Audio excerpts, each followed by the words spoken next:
July the 21st, 2021. One video, 0 views, 0 subscribers. And now, July the 21st, 2022, 30 videos, 300 plus subscribers, and over 5,000 views.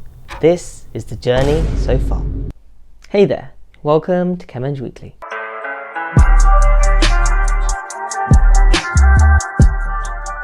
This will probably be the most candid video I'll ever film for this channel, as it's probably the least scripted out of all the videos I've ever filmed up till this date. In this video, I will discuss why I started Chemical Engineering Weekly, the motivations behind it, how I discovered chemical engineering in the first place, and what the long-term targets are for the future. And I feel this is important to discuss because it's always important to know why you're doing something in the first place, which is why I'm making this video exactly 1 year after our first video was published, back on July the 21st, 2021. I will also look to give some insights into my own journey into chemical engineering and how I discovered chemical engineering, what attracted to me, and why I took it as a degree choice. And hopefully if you watch until the end of this video, you can gain some more insight about Chemical Engineering Weekly in terms of the channel, as well as the creator and what we have to offer and why we do what we do. I'd like to take this moment to thank everyone who has watched, subscribed, comment, liked, and shared our videos up until this point. We really couldn't have reached this point without you, so thank you everybody who supported me so far. And without much further ado, let's get right into the video and start where it's most reasonable to start, the beginning. The year was 2014 and I was walking down a corridor in my high school trying to get to a lesson when I looked at a poster on the wall that was always hung up in my corridor, just never noticed it before. And on it were 3 words: why not ChemEng? At that moment in time, I didn't know anything about ChemEng, and I thought to myself, a degree in chemistry and English? That doesn't seem to make sense. And it didn't, but I didn't pay much thought to it as I was late to that lesson, so I just carried on walking and I forgot about it. Little did I know that this would be inadvertently my first encounter with chemical engineering back in 2014. And in 2016, my next brush with chemical engineering was about to happen. A lesson in biology taught us about how mycoprotein was made and how you could artificially create food stock from fungi through cultivation. And within this discussion, I came about how chemical engineers were the ones who were doing this process of turning fungi into vegetarian alternatives to meat. And yet again, I had been exposed to chemical engineering. And this time I decided to do some further reading into it for some general knowledge purposes. And that was the first time I truly discovered chemical engineering for the first time. And the third and final instance on what really dove me into the world of chemical engineering was in 2019 when I was on a 2-week placement at a local pharmacy doing work experience.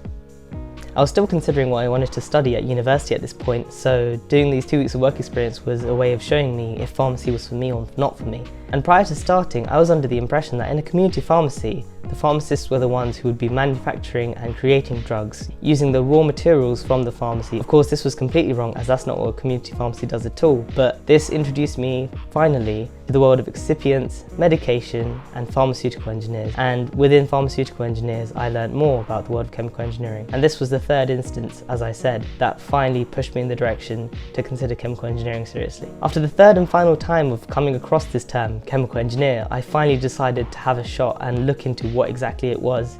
And the more I learned, the more I immersed myself into chemical engineering, and it became my passion. At that point, I made no secret of it. I wanted to study chemical engineering at university. I always had an interest in how things were designed and how things were mass-produced, watching documentaries on TV from a young age, as well as on YouTube in my spare time.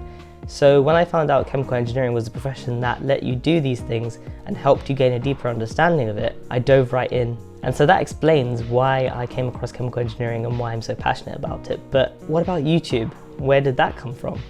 Throughout this period, I'd say I had many excursions on YouTube, 3 in fact. The first stint being from 2015 to 2017, where when all my friends were setting up recreational YouTube channels, I decided to do the same and would cover a range of different things on my YouTube channel, from playing games to discussing opinions and historical reenactments of things that had happened in the past.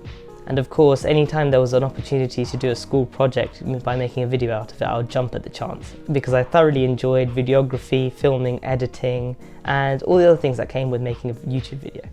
As time wore on, I found it harder to keep up on this hobby, and eventually in 2017 my first stint came to an end. However, I did come back in 2020 to film a couple of promotional YouTube videos for my high school, talking about their sixth form, and at that point it clicked with me how much I really enjoyed doing it before, and from that point on it was decided I would come back to YouTube in the summer of 2021. My return would be different, unlike anything I'd done before, and ChemEngWeekly was the reason for this. After discussing it with my family, I decided to go ahead and launch ChemEngWeekly on YouTube in July 2021 as an apolitical professional YouTube channel, completely focused on delivering all the information about chemical engineering as and when it occurred, as well as delivering advice to university applicants all the way up into careers. As someone who was quite privileged and got a lot of help with their university application, I felt it was only right to pass on this knowledge to others, because I believe that access to education is one of the universal rights, and trying to facilitate this would be a good thing to do. On top of this, it incorporated two of my most favourite things in the world: chemical engineering and creating videos for YouTube.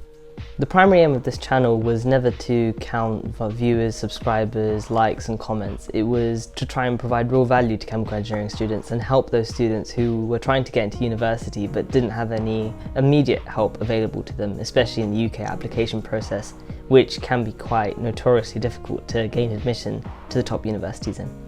I knew this venture would definitely be viable, being a keen subscriber to a couple of big YouTube chemical engineering channels such as the Chemical Engineering Guy, Sean Esquivel, and a couple of other chemical engineering YouTube channels like Process with Pat, who started around the same time I did. So I took inspiration from their channels and made the leap to start my own.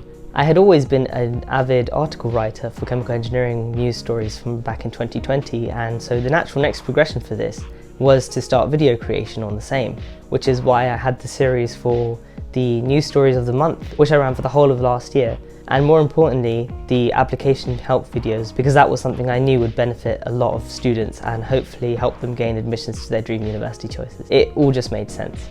But it wasn't just about personal targets, there's also another layer to this. As somebody who champions diversity, I felt like I needed to take this step to help bring greater representation to the community in the mainstream audience, because there's not many people that look like me creating content on YouTube. The more diversity in the chemical engineering creating community, the better it would be for the overall inclusivity of the community itself.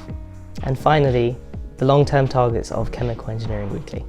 In the long term, we do aim to keep creating content that is useful to students and professionals alike, whether that be for university admissions or careers prospects, or things in between like news stories that we've covered in the past, as well as more social side of chemical engineering, like the first videos on our channel about chemical engineering portrayal in the media and celebrities you didn't know studied chemical engineering, because I think this would definitely provide value to our subscribers. There is definitely an agenda to diversify more and collaborate with other creators in the chemical engineering creative space and across other industries as well. So that's one of the aims for this channel. And since anything that has been said in the video up to this point has always been deeply researched, since I do not claim to be an expert, you can rest assured that moving forward the channel would aim to provide apolitical, professional insights into the topics discussed as we have so far. So building on from this point, if there's any topics or video ideas that you would have, please do leave them down in the comments. I read all comments and respond to most, if not all. So do make sure you comment and give any suggestions down there, because it will definitely help to improve the community that we are trying to create on YouTube via ChemEngWeekly. If you have watched until this point in the video, I'd like to say thank you for watching the video until this point, and do consider liking and subscribing so that we can help to grow our audience and help the vital advice for chemical engineering students reach the mainstream audience, and ensure that those students who want to study chemical engineering at university have the chance to through our resources, and so that we can continue to have an impact with the work that we do. Thank you so much for watching. Thank you for watching the video. Be sure to like it if you enjoyed it, and leave your comments and suggestions down in the comment section below. Don't forget to follow us on our social media channels, and if you click on the on-screen cards now, you can watch another one of our videos. Click on the centre card to subscribe, and don't forget to share this video if you found it useful. Further information can be found in the description, and thank you very much.